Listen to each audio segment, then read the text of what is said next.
Hello दोस्तों, तो मैं लेके आ चुका हूँ सेरेप ऑफ द एंड का एनिमे का सीज़न 1 का लास्ट एपिसोड। तो चलिए बिना किसी देर में वीडियो के आगे बढ़ते हैं बिना किसी इंट्रो के। में हमें पता चलता है कि इस एपिसोड का नाम है वीआर और सीनियर, और हम देखते हैं शिनवा कहीं पर जा रही होती है और मन में वही याद कर रही होती है कि किस तरीके से हमारे यूबो बन गया था और वहाँ पर गुरेन बोल रहा था कि ये स्टार्ट हो चुका है। फिर हम उतने में देखते हैं कि शिनवा बोलती है कि मुझे तुमसे बाद में बात करनी है गुरेन। तो बोलता है मैं इससे सरप्राइज़ नहीं हुआ और मैं तुमसे बाद में, मेरे को तुम्हारी बात से कोई फ़र्क नहीं पड़ता। फिर हम देखते हैं वापस से सीन कट हो जाता है और शिनवा कहीं पर जा रही होती है। फिर हम देखते हैं कि वो एक गेट के सामने गेट खोलती है और एक गेट के वहाँ पहुँचती है जहाँ पर 2 गार्ड्स खड़े हुए होते हैं अंदर जाने वाले। तो बोलती है ये एक रेस्ट्रिक्टेड इलाका है। तो बोलती है मैं Japanese imperial demon army vampire examination unit की। तो बोलते हैं हाँ जो भी हो जाए, बट तुम एक एज में कम हो और यहाँ पर तुम नहीं जा सकते। वैसे इसके अंदर होता क्या है? तो एक ऑफिसर बोलता है कि ये मैं बताता हूँ। तो वो बोलता है नहीं तुम नहीं बता सकते। वो बोलता है शिंजुकु लोगों को पहले पता है कि यहाँ पर एक्सपेरिमेंट्स होते हैं। तो क्या बोले?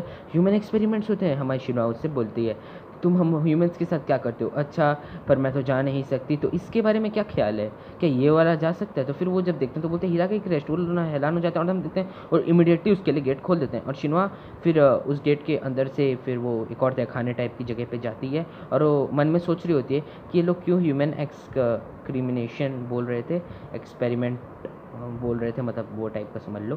तो फिर वो वहाँ पर देखती है तो बोलती है वैसे मिलिट्री बहुत सारे एक्सपेरिमेंट्स करती रहती है चीज़ों पे।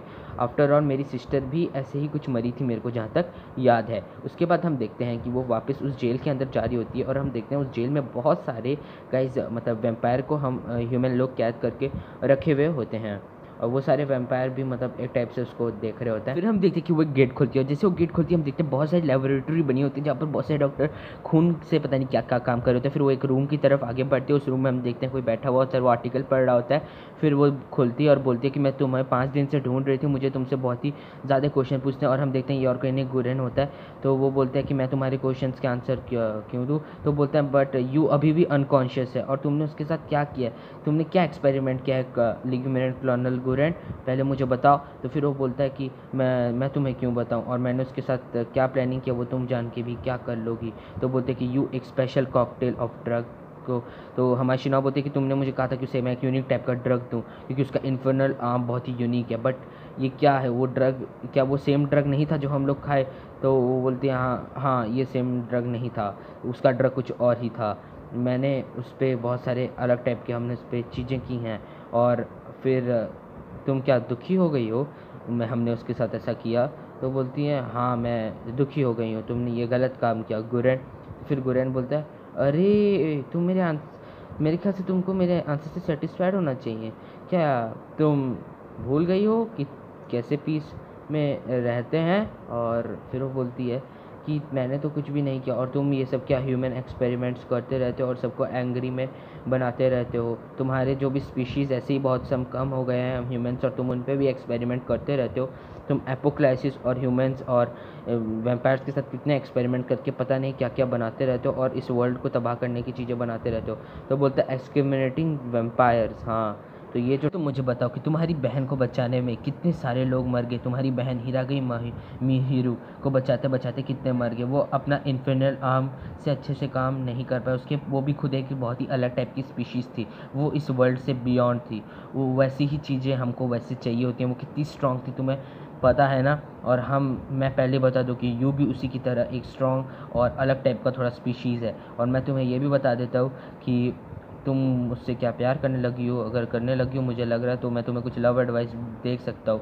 तो बोलती है कि ये आप मुझसे क्या क्या बोल रहे हो? तो बोलते हैं हाँ मैं तुमने सही सुना, मुझे क्यों ऐसा लगने लगी कि तुम मुझसे पसंद करने लगी हो। तो वो बोलती है अब मैं जा रही हूँ। और फिर वो यहाँ से हम देखते हैं कि शिनवा यहाँ से चली जाती है और फिर हम देखते हैं बोलते हैं हाँ 5 डेज़ वैसे इनफ नहीं है, 5 डेज़ में उसको उठ जाना चाहिए। उसकी गोली का ड्रग का जो असर है वो 5 दिन तक ही रहता है और अगर तुम उससे लव करते हो तो उसी के साथ हरदम रहो। फिर हम देखते हैं सीन कट हो जाता है और हम देखते हैं कि शिनवा कहीं पर बैठी भी होती है और वो हमारे यू भी लेटा हुआ होता है और वो उसे हम देखते हैं कि देख रही होती है।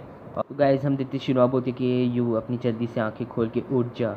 और वो इससे ये सब बोल रही होती है और उसका हाथ पकड़ लेती है। और हम देखते हैं कि वहाँ पर मिक्का बहुत ही चिल्ला रहा होता है। हमें मतलब बैटलफील्ड का सीन दिखाया जाता है जब बैटलफील्ड में होता है और वो बोलता है कि मैं अपने यू को सेव करना चाहता हूँ। बोलता है फेरिड बोलता है ये अभी सही समय नहीं है, तुम देख रहे नहीं हो कि वो ग्रीडी ह्यूमंस कैसे तुम्हारे दोस्त के साथ चिपके हुए हैं। और फिर हमारा वो चिल्लाने लग जाता है ए हटो हटो, हमारा मिक्का जोर से चिल्लाने लग जाता है। और फिर हम देखते हैं कि वो बोलते हैं कि मुझे समझ नहीं आ रहा, मुझे लग रहा है कि अब तुम फाइनली हेट करने लग गए हो ह्यूमंस को। तो बोलता है शट अप, मुझे पता नहीं कि तुम ह्यूमन हो कि वैम्पायर हो, क्या मैं तुम्हें छू के देख लेता हूँ। तो वो बोलते हैं जैसे वो छूने जाता है तो फिर हम देखते हैं कि वो मिक्का उससे बोल देता है मेरे को एक टच भी, एक छोटा सा भी टच किया ना तो तुमको मैं, तो उसका गला पकड़ लेता है तुरंत ही फेरिड और बोलता है कि अब बहुत मैंने तुम्हारे साथ खेल लिया, आज के लिए बस इतना ही फ़न मैं तुम्हारे साथ कर सकता हूँ और ये याद रखना कि अपना सा तुम अभी भी चाइल्ड ही हो। और फिर हम देखते हैं कि सीन कट हो जाता है और हम देखते हैं कि मिक्का किसी टाइप के एक ट्यूब, बड़े से ट्यूब के कंटेनर में होता है। और फिर हम देखते हैं उसमें कोई उसे बोलता है कि कर्स डिटॉक्सीफाइंग कंप्लीटेड हो चुकी है, मतलब कि कर्स तुम्हारे बॉडी से हटा चुका है जो तुम्हारा कर्स था। और हम देखते हैं कि उसकी आंख में आंसू होता है और वो बोलता है शायद ये मेरा फर्स्ट आंसू है जो मैंने वैम्पायर में मतलब वैम्पायर बन के शेड किया है। तो फिर हम देखते हैं कि वो बाहर आ जाता है, अपने कपड़े पहनता है और वहाँ पर वो दो वैम्पायर भी होते हैं और वो बोलते हैं कि यार वो ह्यूमंस तो बहुत ही नंबर में ज़्यादा आ गए थे हमसे। और ए मिका, वो हमारा ब्लू बाल वाला बोलता है हे मिका तुमको इंजरी आई होगी क्योंकि तुमको बहुत इंजरी आई थी, तुम में हमको पता चला था कि तुमकी सबसे वर्स्ट इंजरी है ये सब में से, तुम्हारे लिए एक अलग ट्रीटमेंट हुआ ना न्यू बेबी।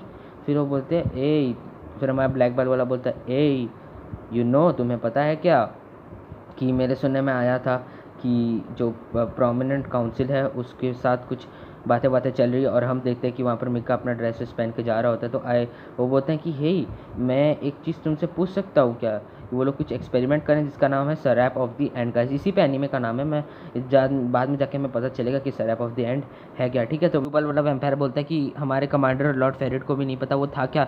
मुझे लगता है कि तुम जानते हो क्योंकि मॉन्स्टर लाइक क्या था, आफ्टर ऑल तुम्हें सब चीज़ पता होना चाहिए। क्वीन क्रिल्स के फेवरेट, मतलब वो पिंक वाली लड़की को बोल रहे हैं जिसको मैं बोलता हूँ हकुया मिकला।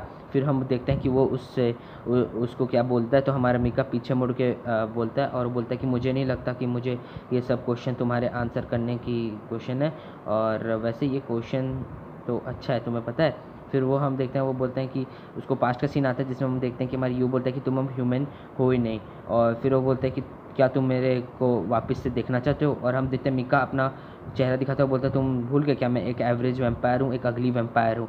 फिर हम देखते हैं कि वो दोनों उसे थोड़ा अजीब टाइप से देखते हैं, मतलब ब्लू और ब्लैक वाल वाले। और उतने में हम देखते हैं कि एक स्पीकर बोलता है कि थर्ड प्रोमिनेंट क्रूरल स्टिपस ऑर्डर दिए हैं कि मिका हमारे आज उनके पास रॉयल चैम्बर में इमीडिएटली। तो फिर हम देखते हैं कि वो दोनों बोलते हैं अरे वाह तुमको बुला ली लग रहा है क्रूल्स के फेवरेट। और हम देखते हैं फिर वो अपना गेट खोलता है, मतलब वो गेट खोल के वहाँ से चले जाता है। और फिर हमको सीन दिखाया जाता है जिसमें हम देखते हैं कि हम अब यू के पास आ गए हैं वापस से, जहाँ पर यू लेटा हुआ होता है और सडनली उसकी नींद खुलती है और वो अपने सामने देखता है कि हमारा यूची लेटा हुआ होता है। और फिर वो यूची को वेकअप करता है और जब यूची उठता है वो बहुत ही ज़्यादा खुश हो जाता है। और इससे पहले वो कुछ बोल सके यूची से आके गले मिल लेता है और वो बोलता है कि हमारा बैटलफील्ड मतलब कुछ उससे बातें करता है। तो ये बोलता है नहीं ये सब इंपॉर्टेंट नहीं है, अभी पहले मैं उन लोगों को बुला के लाता हूँ अपने दोस्तों को। देखते कि यूची वहाँ से चले जाता है और हमारी यूची ला रहा होता है क्या सब सही है क्या सब सही है। तो बोलता है अरे वाह सच में मैं यहाँ पर आ गया, मुझे पता ही नहीं चला कि मैं कब आ गया। तो फिर हम देखते हैं कि वो बोलता है कि तुमको क्या, फिर हम देखते हैं कि उसको हाँ कोई आके बोलता है कि तुम पता है तुम 7 दिन से कोमा में थे। और यूची बोलता है मतलब उसे वापस आके क्योंकि वो चिल्ला रहा होता है। तो बोलता है सीरियसली, तो बोलता है देखो अब तुम मुझे छोड़ोगे नहीं, अब मैं जा रहा हूँ सबको बुलाने, हमारे यूची बोलता है। फिर वो देखते हैं हम वहाँ वो वहाँ से चले जाता है और हमारा यू फिर अपने हाथ को देखता है और बोलता है मिक्का, और वो बहुत ही खुश हो रहा होता है गाइस मन से, और वो बहुत ही खुश होता है कि उसकी एक फैमिली बच चुकी है। और वो बोलता है कि मेरा एक टाइप से ड्रीम सही होगा कि मेरी एक फैमिली अभी भी जिंदा है। गाइस पीछे बहुत शोर हो रहा है, ये पागली आंटी पता नहीं क्या कर रही है पड़ोसी, छोड़ो इन सबको छोड़ो यार, ये बहुत ख़राब आंटी है, इनको डांटूंगा मैं बाद में। चलो डांटूंगा क्या, मेरे को डांट देंगे। चलो फिर वो ऐसी खुशी बना रहा होता है, उतने में हम देखते हैं कि शिनवा वहाँ से आ जाती है और शिनवा जैसे उस रूम के अंदर घुसती है वो बोलता है वो बोलती है कि क्राइंग बेबी के रूम में मैं आ गई जो हरदम रोता रहता है। तो वो बोलती है कि तुम मुझे गेस कर ले मैं कौन हूँ। तो बोलती है, तो हम देखते हैं वो उससे पहले वो कुछ बोले वो चलो जाती है I am fine, hey don't cry, छोटे बच्चे क्राई नहीं करते। फिर हम देखते हैं कि फिर वो बोलते हैं कि तुम मुझे पता है तुम अब क्यों रो रहे हो, क्योंकि तुमने अपनी फैमिली को फाइंड कर लिया है ना। फिर हम देखते हैं कि यू उससे देख लेता है और फिर हम देखते हैं कि सीन कट हो जाता है और हम देखते हैं कि वो कुर्सी लगा ली होती है जो यूची गिरा दिया होता है और वो बैठ के बोलती है कि तुम फाइनली वेकअप हो गए। तो वो बोलते हैं कि यू पूछता है कि क्या चल रहा है अभी, तुमको कुछ भी मेरे को कुछ भी रिमेंबर नहीं आ रहा, मुझे कुछ याद नहीं आ रहा उस दिन बैटल फील्ड में क्या हुआ, एक चीज़ भी याद नहीं आ रही, तुम मुझे क्या बता सकती हो। फिर हम उतने में देखते हैं कि वो उसे कुछ बताती है और वो बोलता है सच में, मतलब बहुत ही तो बोलती है नहीं नहीं ये तो मैं ऐसे ही तुम्हारे साथ मजाक कर रही थी, एक्चुअली मैं बताती हूँ क्या हुआ, देखो जैसे तुम अनकॉन्शियस हुए हमारे वहाँ पर मदद करने हमारी यूनिट आ गई और रिफोर्समेंट यूनिट आ गई, जिस वो वही दोनों को ये लोग बोलते हैं जो आपको पता है, मैंने आपको बोला था, वो फिर नाम भी उनका बोलते हैं, जनरल सिया और लिग्यूमिनेंट कोरितो आ गए थे। और यार ये दोनों में से मुझे बहुत कूल लग रहे थे, पता है ज़्यादा, वैसे गुरेन भी काफ़ी कूल है ना। और फिर हम देखते हैं कि वो बोलते हैं कि वैसे वो नॉर्मल वंस को हमने पकड़ लिया बट हम कोई नोबल को नहीं पकड़ पाए। और देखिए यू जैसे आप देख सकते हो कि वो कंबल में अपने हाथों को ऐसा कर रहा है और शिनोआ बोलती है कि मेरे को भी लग रहा है कि तुम मिका के बारे में सोच रहे हो ना, हाँ बट हम मिका को नहीं पकड़ पाए, मिका को वापस से अपने पास वो वैम्पायर ले गए। तो बोलते हैं हे तुम ज़्यादा इतनी टेंशन मत लो, उसे यू बोलता है, और थैंक यू मेरे लिए वो अलाइव ही है, मेरे लिए इतनी बड़ी बात है, मेरे लिए इससे अच्छी कोई बात हो ही नहीं सकती, उसकी तुम टेंशन मत लो कि वो भाग गया। और फिर हम देखते हैं कि वो बोलती है बट फिर भी ये बुरा हुआ ना कि उसको वैम्पायर अपने लास्ट का सीन देखते हैं जिसमें हम देखते हैं कि किजुमिकी हमारी क्यू को उठा के लेके जाता है और मित्सुआ बोलते हैं कि इसे टेम्परेरी बेस पे अभी फटाफट से लेके चलता है। और हम देखते हैं वहाँ पर शिनोआ अकेली रह गई होती है और शिनोआ बोलते हैं यू तुम्हारी फैमिली, और वो थोड़ी उदास टाइप बैठी होती है। और फिर हम देखते हैं कि हम प्रेजेंट में आ जाते हैं जिसमें हम देखते हैं कि शिनोआ बैठी हुई होती है और फिर उसे यू बोलता है हे थैंक्स, तुम मेरे बारे में इतनी चिंता की, मैं तुम्हारा बहुत शुक्रियामंद हूँ। तो बोलते हैं हे यू वेलकम, शिनोआ मतलब शिनोआ बोलती है। फिर हम देखते हैं यू उसके बहुत पास आ जाता है, वो बोलती है हे यू, फिर हम देखते हैं कि यू उसे छूता है उसके गालों से और वो बोलता है ए रुको थोड़ी देर रुको। और फिर हम देखते हैं कि वो उसकी गर्दन में बोलता है तुम सही तो हो ना, तुमको ये चोट लग गई, मुझे पता नहीं चला। और हम देखते हैं कि वो तो भाई बहुत ही ज़्यादा शर्मा रही होती है शिनोआ। वैसे पता है मेरी फेवरेट मेन लीड इसमें शिनोआ है, ये काफ़ी क्यूट है ना।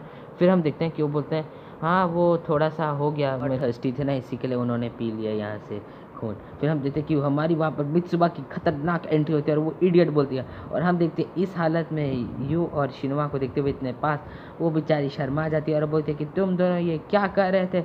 और फिर हम देखते हैं कि मित्सुबा बोलती है व्हाट, ये मैं नहीं चाहूँगी, और वो बहुत पास आ जाती है और हम देखते हैं कि वो हमारे बेचारे शिनोआ को गिराई देती है और बोलते हैं कि नहीं नहीं, ये शिनोआ बोलती है नहीं नहीं ऐसा नहीं लग रहा, ये कुछ भी नहीं था, वो तो मेरी बस वैम्पायर जहाँ मुझे काटा था वो उस चीज़ को देख रही थी। तो बोलती अच्छा, तो वो वैसे वो मुझे भी काट, तो फिर हम यू बोलते कि तुम्हें भी वो काटा था क्या। फिर हम देखते हैं वहाँ किजुमिकी आ जाते हैं, किजुमिकी एक मित्सुबा को ऊपर उसके सर में लगा के देखता है और वो बोलते हैं ए तुम ठीक तो हो ना। और फिर हम देखते हैं वो लाइट भी ऑन कर दिया होता है ना, इसी के लिए तुमको बैकग्राउंड ऐसा लग रहा है। तो फिर हम देखते हैं बोलते हैं अब तुम शायद ठीक हो गए होगे। तो वो बोलता है हाँ आई एम सॉरी, मैंने तुम्हें बहुत चिंता में रखा ना। किजुमिकी सब बोलता है ये सब बातें छोड़ो, तुमने कुछ वरी नहीं, तुमको कोई सॉरी बोलने की ज़रूरत नहीं है, आफ्टर ऑल ऐसे ही। तो हम देखते हैं फिर वो दोनों ये दोनों तो काफ़ी कॉमेडी स्टाइल में बैठे होते हैं और सही एक दूसरे को मतलब कॉम्प्लीमेंट्स भी दे रहे होते हैं। फिर हम देखते हैं कि वो बोलते हैं कि तुम ये सारी फालतू की बातें मत करो। हम देखते हैं कि किजुमिकी हमारा उनको बोलता है और वो बोलता है मैंने ये सब कब किया, वो लोग उसके बारे में कुछ बोल रहे होते हैं एक्चुअली में। तो बोलते हैं हे किजुमिकी थैंक यू तुम्हारा भी, तुम भी मेरी बहुत मदद की। फिर हम देखते हैं कि हमारी मित्सुबा बोलते हैं कि क्या हुआ। तो हम देखते हैं कि वापस यू थोड़ा मतलब थोड़ा रोने टाइप का हो जाता है और बोलता है कि पता है मुझे बहुत अच्छा, और मैं तुमको थैंक यू बोलना चाहता हूँ कि तुम सब अलाइव हो और मैं बहुत खुश हूँ कि भगवान ने मुझे इतने अच्छे दोस्त दिए तुम लोगों जैसे। और हम देखते हैं कि वहाँ पर इसकी बातें सुन के सब खुश हो जाते हैं। और फिर हम देखते हैं कि वो लोग बोलते हैं ए रुको। फिर हम एक नेक्स्ट सीन देखते हैं जिसमें वो लोग ऐसे बोल रहे होते हैं और वो बोलते हैं कि तुम्हारे सर को कुछ हो तो नहीं गया, तुम ये सब बातें कब से करने लगे, तुम्हारा इतना जेंटल सोल कब से हो गया, तुम इतने जेंटल कब से हो गए, यू हमें बताओ प्लीज़, ऐसी एक्टिंग मत करो कि तुम एक सेंट बन चुके हो, मतलब क्या बोलते हैं पुजारी टाइप के बन चुके हैं, ऐसी बातें मत करो। फिर हम देखते हैं कि हमारी जो वो लोग होते हैं वो अभी बोलते हैं कि पर किसी की बोलता है कि अभी भी हम लोग ब्रेक पे हैं। और फिर हमारी मित्सुआ मतलब सॉरी शिनोआ बोलती है कि हाँ हम ब्रेक पे हैं और अभी हम रिकवर करेंगे और फिर हम कुछ दिनों बाद तुम रिकवर होके चले जाओगे। मतलब तुम सबको जिन लोगों को हम लोग को चोट लगी है। फिर वो बोलते हैं अब ब्रेक, और फिर हम सीन कट हो जाता है और हम देखते हैं यहाँ पर वो क्रूल होती है और वो उसे बोलते हैं कि हाँ मुझे पता है कि तुमको रेस्क्यू करना है but as soon as possible ये कर लो मिका। और फिर हम देखते हैं कि मेरे को और कोई ट्रबल नहीं होना चाहिए। भाई क्या बाबू तो दोस्तों अब हम देखते हैं कि यू उनसे बहुत सारी बातें कर लिया होता है और वो सब भी चले गए होते हैं रूम से। फिर उतने में वो उठता है और बोलता है कि ये तो बहुत ही अच्छा हुआ कि मेरा कोई भी फ्रेंड मरा नहीं और सब ज़िंदा हैं। उतने में हम देखते हैं कि वो अपनी खिड़की पे चले जाता है और खिड़की के बाहर वो हम देखते हैं कि वो मून को बहुत ही ध्यान से घूर रहा होता है। फिर यहीं पर हम मतलब सीन कट हो जाता है और हम मिक्का पे के तरफ हमारा कैमरा शिफ्ट हो जाता है, जहाँ पे वो बोलता है हम देखते हैं हमारा मिक्का भी किसी चीज़ को घूर रहा होता है। और फिर हम वापस से हमारा सीन यू की तरफ आता है, जिसमें हम एक सीन देखते हैं जिसमें यू और मिक्का दोनों के सर उस शीशे टाइप में लगे होते हैं, एक टाइप का ग्राफिकल डिज़ाइन टाइप का तुम बना सकते हो। और फिर हम देखते हैं कि वो दोनों ही एक दूसरे को बोलते हैं कि मैं तुम्हें बचाऊंगा। और फिर हम देखते हैं कि ये सीन भी यहीं पर कट जाता है और हम देखते हैं कि मतलब कोई इंसान अपने कागज़ पे कुछ साइन मार रहा होता है और ये हम देखते हैं गुरॉन होता है, वो अपना नाम लिखते हैं। और फिर हम देखते हैं कि सीन कट हो जाता है और हम देखते हैं कि वहाँ पर जहाँ पर मिका खड़ा हुआ था वहाँ के बाहर कोई गाना बजाता है। और फिर हम देखते हैं कि वापस से सीन पूरा ब्लैक हो जाता है। फिर हम देखते हैं कि वहाँ एक फेरिड आता है और वो बोलता है ये तो मुझे मानना पड़ेगा दैट वो जो ह्यूमंस हैं वो स्मूथ चीज़ तो उन्होंने बनाई थी, वो बहुत ही तगड़ी वर्क कर रही थी। और ये ह्यूमन स्पीशीज़ जो हैं ये बहुत ही ग्रीडी से भरे हुए हैं, ये कितने ज़्यादा लालची हैं। हम वैम्पायर्स हम इनको प्रे तो ज़रूर बनाते हैं पर हम ये भी जानते हैं कि ये हमसे ख़तरनाक हैं।